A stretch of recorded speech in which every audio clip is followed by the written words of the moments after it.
세상의 모든 아트를 리뷰하는 세상 모자란 아저씨들 세모아입니다. 오늘 다뤄볼 예술작품은 컬트 영화계에 떠오르는 샛별 아리 에스터 감독의 미드소마입니다.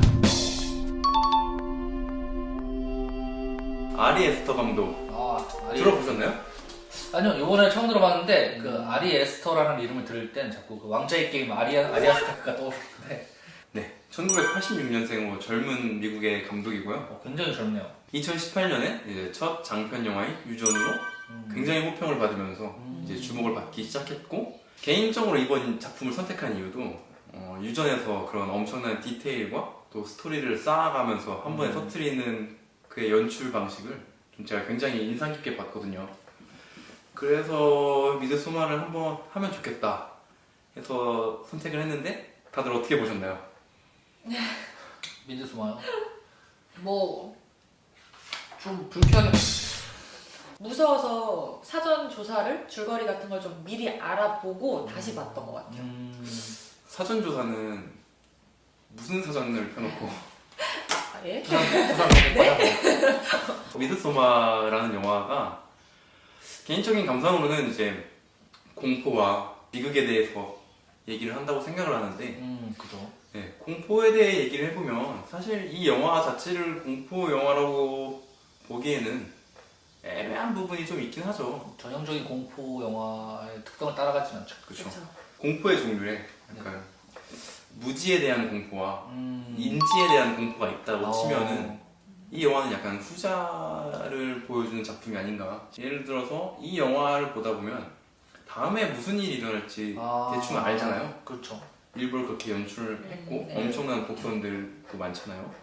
단편적인 예를 들면 실제로 수류탄의 위력을 아는 사람은 수류탄이 날라왔을 때 오히려 피하지를 못한다고 그러더라고요. 너무 두려워했어요. 네, 내가 아는 것, 얼마나 무서운 건지, 얼마나 고통스러운 건지 아는 공포는 또 그 나름대로의 공포감을 조성해줄 수 있다고 생각을 하긴 해요.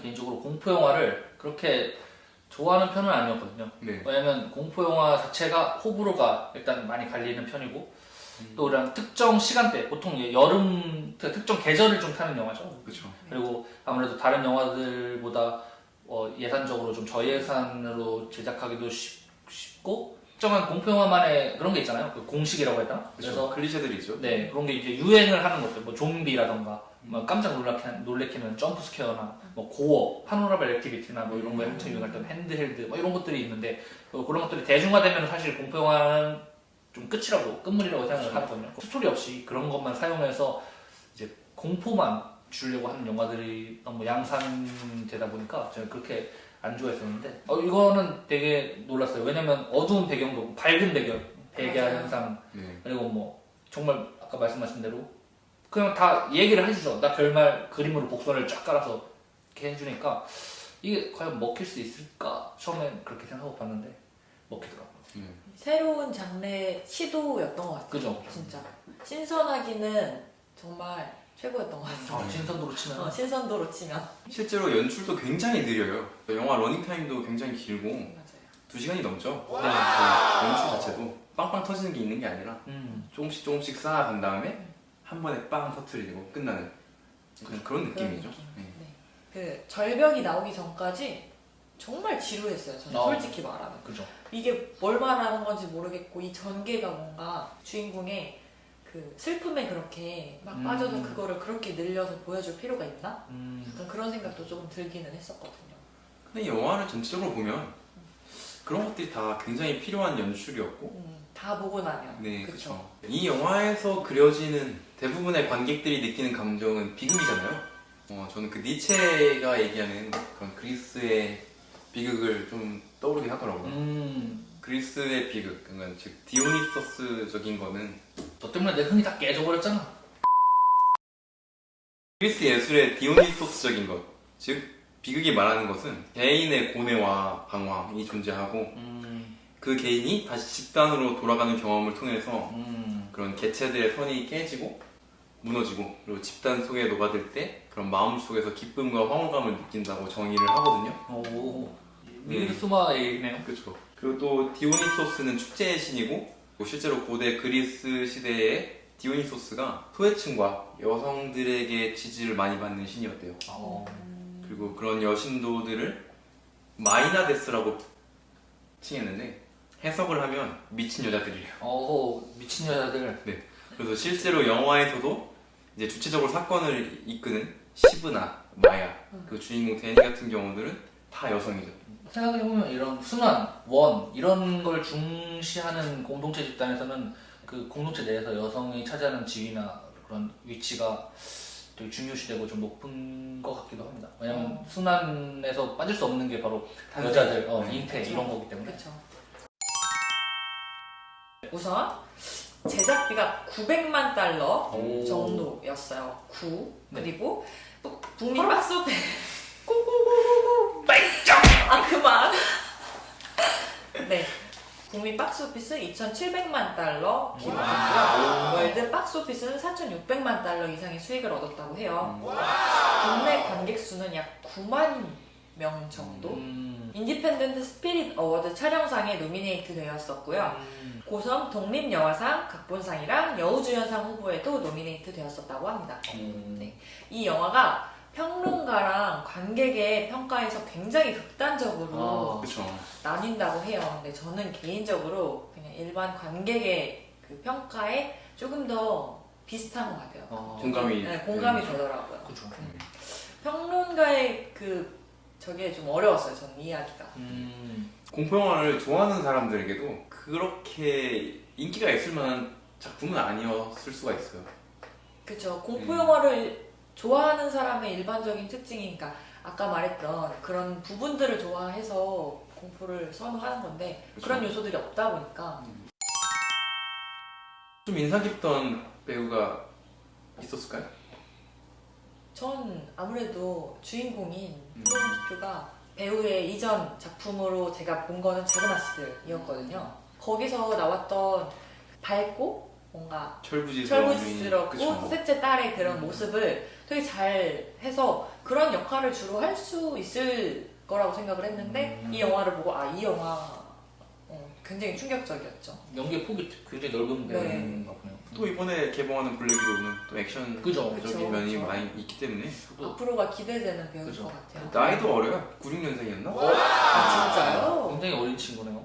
윌 폴터. 음. 굉장히 그나마 좀 유명한 작품들, 좀 한국 사람들한테 친근한 작품들로 일단 얼굴을 또 알리기도 했고 그 맡은 배역도 굉장히 마음에 들었어요. 되게 철부지 느낌? 전자담배 계속 뻐끔뻐끔 피고 노상방뇨하다가 친구들 이 일행 중에 제일 먼저 끌려서 죽잖아요. 노상방뇨를 아무데나 하면 안 된다는 교훈을 남기고 장렬히 살아난 우리 윌 폴터 분이 제일 정감 가는 캐릭터이면서 배우긴 했습니다. 주인공이 데니. 데니? 그렇죠. 네, 이게 어떻게 보면 데니의 그런 영화이기 때문에 데니를 빼놓고 얘기할 수가 없는데 보면은 데니가 굉장히 의존적인 인물이잖아요. 굉장히 그쵸. 이론적이죠. 네, 영화의 초반부에 나왔던 그런 가족에게 있었던 비극적인 사건이 있기 전부터 데니는 의존적이라는 걸 계속 보여줘요. 그런 남자친구에 대해서 네. 굉장히 심각하게 의존을 하죠. 그렇죠. 사실 남자친구를 사랑해서 만난다기보다는 의존할 대상이 필요해서 만난다는 느낌을 저는 강하게 받았거든요. 저도 그런 느낌을 많이 받긴 했습니다. 건강하지 못하다라는 느낌을 정말 영화의 그 초입부터 그렇죠. 딱 느낄 수가 있었어요. 자신이 명백히 화낼 상황임에도 불구하고 그죠. 그렇죠. 오히려 남자친구한테 사과를 한다든지 그쵸. 계속 전전긍긍하면서. 네, 그 관계에 너무 매여있다는 게 느껴지는 그런 인물인데 또 심지어 그런 트라우마나 슬픔에 빠질 때마다 숨을 제대로 못 쉬는 걸 계속 보여줘요. 그죠. 그런 증상을 보이는 것도 그런 감독의 굉장한 의도가 들어있다고 생각을 해요. 데니가 사실 크리스티안을 많이 의지하는 걸로 나왔는데 또 이제 한편으로 좀 다르게 느낀 게 크리스티안도 의지를 했지만 어떻게 보면 데니도 가족을 굉장히 의지하고 있었다 이런 느낌도 받긴 했거든요. 크리스티안도 데니가 마음 놓고 안정을 찾고 좀 의지할 대상이 아니었던 거죠. 결국에는 그게 호르가 공동체에 이제 편입이 되는 가장 결정적인 계기가 아니었는가 싶기도 해서 크리스티안이 실제로 되게 이기적인 사람이라는 게 나타나는데 많이 나타나죠. 네, 개인적인 성향이. 네, 지속적으로. 네. 그 데니와의 관계상에서는 그냥 계속 그런 데니의 반복적인 집착에 의해서 지쳤다는 명분이 있다 할지라도 논문에 관해서 조씨랑 대립을 하잖아요. 그죠. 그런 걸 보면은 사실 굉장히 이기적이에요. 굉장히 뻔뻔하죠. 네, 이후 경전 도난됐다는 얘기를 할 때도 자신을 딱 선긋죠. 그죠. 우리 관계를 보면서 요즘 흔히 말하는 가스라이팅 관계. 살짝 그런 거도 될 수 있겠다 생각을 했었거든요. 길들여지는. 네네. 이게 왜냐면 크리스찬이 뭐 악의적으로 그렇게 한 건 아닌데 뭐 가해자가 이제 자기도 모르게 하는 경우도 있다고 하긴 하더라고요. 아무래도 데니가 그 크리스찬과의 대화가 오고 가는 걸 보면은 내가 잘못한 것도 아닌데 미안하다고 하고 자기의 자존감 이런 게 굉장히 바닥을 치는 걸 보면서 어떻게 보면 그런 관계로 보일 수도 있긴 하겠다 하는 생각이 들긴 했었습니다. 저는. 그래서 이 영화가 처음 개봉이 됐을 때 관계에 대한 영화라는 얘기가 굉장히 많았거든요. 그죠. 그리고 실제로 그런 면에서 굉장히 호평을 받았고 처음에 데니가 호르가에 갔을 때 약에 대한 거부가 있잖아요. 네네. 네, 거절을 하고 하는데 사실 이 약에 대한 거부도 약 자체에 대한 거부라기보다는 낯선 사람에 대한 새로운 관계에 대한 거부라고 저는 느꼈어요. 보통 사람들과 같이 일반적인 낯선 사람에 대한 경계라기보다는 새로운 관계를 쌓아가는 것에서 좀 두려움을 느낀 걸 수도 있겠다 싶기도 하더라고요. 그래서 실제로 영화 후반부에 가면 그런 약에 대한 거부감이 사라지잖아요. 약을 그냥 마시고 호르가 주민들과 그런 교감을 하는 걸 보면 그런 관계에 대한 거부감이 서서히 회복되고 사라져가는 거를 보여주지 않았나 싶더라고요. 그런 시각적인 연출에 대해서 공을 엄청 들였다는 게 느껴지잖아요. 네. 그림을 통해서 영화의 전체적인 내용을 계속해서 보여주고 미리 보여줘. 사실 결말까지 처음에 시작하자마자 거의 스포 수준으로 보여줬다고 해도 과언이 아니죠. 그쵸. 그래서 뭐 예를 들어서 크리스티안은 곰이다라는 거를 계속 상징적으로 보여주고 그림을 통해서 그죠. 뭐 어떤 장면이 그런 게 있었죠? 예를 들어서 그 데니가 가족을 잃고 침대에서 절망하면서 우는 장면을 보면은 그 위에 걸려진 그림에 소녀가 곰을 굉장히 이렇게 쓰다듬는 듯한 그림이 있는데 네. 그런 걸 보면 이제 그 사건을 통해서 데니가 남자친구에 대한 의존이 더 강해진다라고 볼 수 있지 않을까 싶은데요. 그렇게 생각할 수 있겠네요. 근데 그 시브, 예, 시브가 불러서 크리스티안이 불려갔을 때 시브를 기다리면서 그 벽에 그려진 곰의 그림을 뚫어지게 쳐다보는 장면이 나와요. 네, 맞아요. 불에 타는 그죠? 곳이었죠. 네. 그런 걸 보면 그냥 대놓고 이렇게 된다 라는 걸 보여주는 이미지, 그림 이런 게 굉장히 많았어요 영화에서. 그리고 배경으로 있는 장면도 굉장히 많았고 그래서 영화를 뭘 잘 모르는 사람이 봐도 아 저건 뭐가 있다 그죠. 약간 그렇게 느껴지게끔 그죠. 의도적으로 했다라는 게 너무 티가 나더라고요. 약간 느끼라고 보여주죠. 좀 투박하다 느껴질 정도로 그런 영상이었어요. 영화가. 그리고 호르가 마을에 갔을 때도 네. 찝어서 얘기를 하잖아요. 그림이다. 사랑에 관한 이야기야. 의식. 맞아요. 네. 이런 식으로. 그거 사실 사랑? 그대로 의식이 진행되긴 하죠. 그 그림대로. 사랑이 아니죠. 좀 살짝 역겹는데.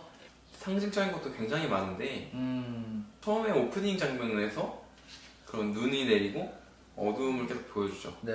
이런 것들을 현실의 비극과 어두움이라고 생각을 한다면 호르가는 굉장히 대비되는 곳이잖아요. 그죠. 그렇죠. 그리고 계속되는 백야와 그런 여름은 비극에 반대되는 희극이라고 본다면 기쁨으로 가득 찬 마을이어야 되는데 관객의 눈에 보이는 현실은 그건 아니죠.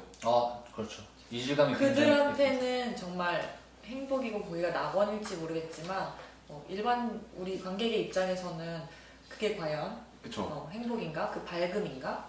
의문을 갖죠. 네. 그 공동체 일원이 아닌 사람들이 봤을 때는 그건 희극이 아니라 비극이죠. 그렇죠. 사실 그래서 이런 것도 약간 이원론적인 사고를 뒤집는 게 아닌가 싶거든요. 저희가 기본적으로 이원론적으로 본다면 빛은 희망, 생명 이런 걸 상징하고 어두움은 절망 같은 걸 상징하는데 여기서 오히려 그런 빛이 그런 비극과 절망을 상징하는 그런 요소로서 쓰이죠. 저는 그걸 딱 보여준 게 그 헬싱글란드로 진입하는 그 도로가 뒤집혀 나오잖아요. 그렇죠. 네. 그게 바로 이제 감독이 의도하는 뭔가 이성과 비이성이 뒤집힌 세계. 그렇게 볼 수 있겠네요. 그리고 현실과 외부 세계가 이게 뒤집히고 또 데니한테도 데니의 상식과 어떤 그런 지금까지 가지고 있던 성향들이 또 뒤집혀버리는 거를 굉장히 그 직접적으로 의미하는 장면이 아닌가 싶기도 했습니다. 굉장히 대비해서 보여줘요. 이 그죠. 색감의 의미도 굉장히 크고요. 그죠. 이 비극과 이런 감정들 그런 것도 굉장히 대비를 통해서 극적으로 보여주고자 했던 것 같아요, 감독이. 그 뒤집혀진 도로를 얘기를 더 추가를 하자면 사실 그런 상징적인 것들은 다른 영화에서도 많이 쓰이잖아요. 뭐 예를 들어 다리를 건넌다거나 문을 열고 들어가면 새로운 세계로 전환이 된다거나 네. 뭐 그런 것들이 굉장히 많은데 저는 여기서 뒤집혀진 도로가 약간 그런 역할을 수행했다고 생각해요.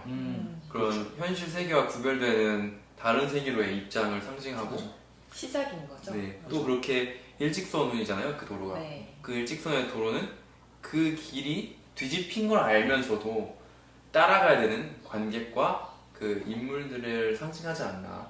또 하나를 보자면 이 영화에서 거울이 굉장히 상징적인 요소로 쓰이는데 거울이요? 네, 그 데니와 크리스티안이 싸울 때도 네.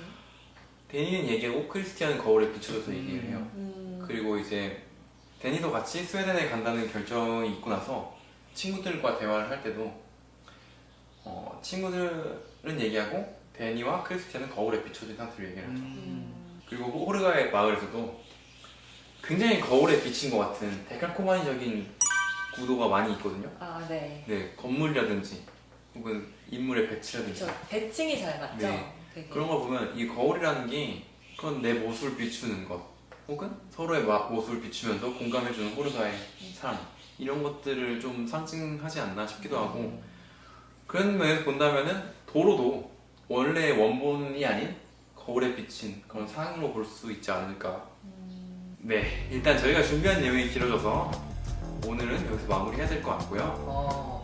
다음 주에 2부로 더 많은 내용을 담고 찾아뵙도록 하겠습니다. 2부의 내용이 궁금하시다면 구독과 좋아요 그리고 알림 설정까지 해주시면 다음 주엔 더 유익하고 알찬 내용으로 찾아뵙도록 하겠습니다. 그러면 다음 주에 만나요. 안녕. 안녕.